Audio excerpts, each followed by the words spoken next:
এই যে আপনি আজকে যে সিনেমা দেখার জন্য আসছেন, আপনার হাজবেন্ডের পকেট মেরা কত টাকা মেরে আনছেন? অনলি 1000 টাকা। কেন? বেশি মারলে তো হইতো না, বেশি না, 1000ই হবে আমার। 1000 টাকা মানে শাকিব খানের সিনেমা দেখার জন্য পকেট মেরা হোক, মানে কায়দা কৌশলের জন্য দেখতে হবে।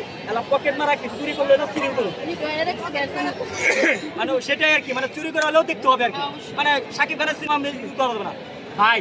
বন্দুকের গুলি মিস হইতে পারে, কিন্তু শাকিব খানের সিনেমা দেখা মিস করবো। পুরা একটা যারা শাকিব খানের যে জনপ্রিয়তা নিয়ে কথা বলো, দেখ দেখ বেটা দেখ হাজবেন্ডের টাকা মেরাইছে।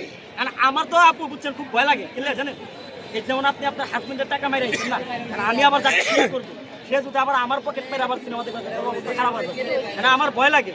এই জন্য বললি নারী তুমি ছলনাময়ী। ওই যে সাকিব হইতে চলতেছে যে এই আপুটা সিনেমা দেখার জন্য হাজবেন্ডের পকেট মেরে তারপর আইছে। এটা বুঝছ তোরা গেদা গুদা যারা আসছো সাবধানে থাক। আবার তোরাও শাকিব খানের জনপ্রিয়তা লয় কথা বলতে। এক বেটা শাকিব খানের জনপ্রিয়তা কি? অথেন্টিক, পিওর, এক্সক্লুসিভ, 100% ভালোবাসা, যেটা টাকা দিয়ে কিনা জানা। এটাই শাকিব খানের পাওয়ার, এটাই শাকিব খানের দাপট। শাকিব খান 27 বছর এফডিসিতে বয়া বয়া ঘাস কাটে নাই, কি করছে? জনপ্রিয়তা কামাইছে।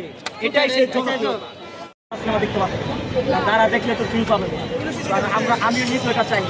এখন কথা হচ্ছে আপনার এখনকার যে শোটা, এটা তো নাইকাই 3টা থেকে 6টা পর্যন্ত, বাইক একটু পরে ধরেন না ভাই, 3টা থেকে এবং 6টা পর্যন্ত যেই একটা শোটা, এটারও আপনার টিকিট নাই এবং হচ্ছে প্রায় 200 টাকা 300 মতো লোক তারা দেখবে। ভাই শাকিব খানের কেস কোন লেভেলে দেখছেন? এখন আমি আপনাকে সাজেস্ট করতে পারি, আপনি সন্ধ্যা 6টার যে শোটা দেখবেন, ওটা যদি দেখতে চান তাহলে আমি এখন টিকিটটা কালেক্ট করে আমি আপনাকে দিই।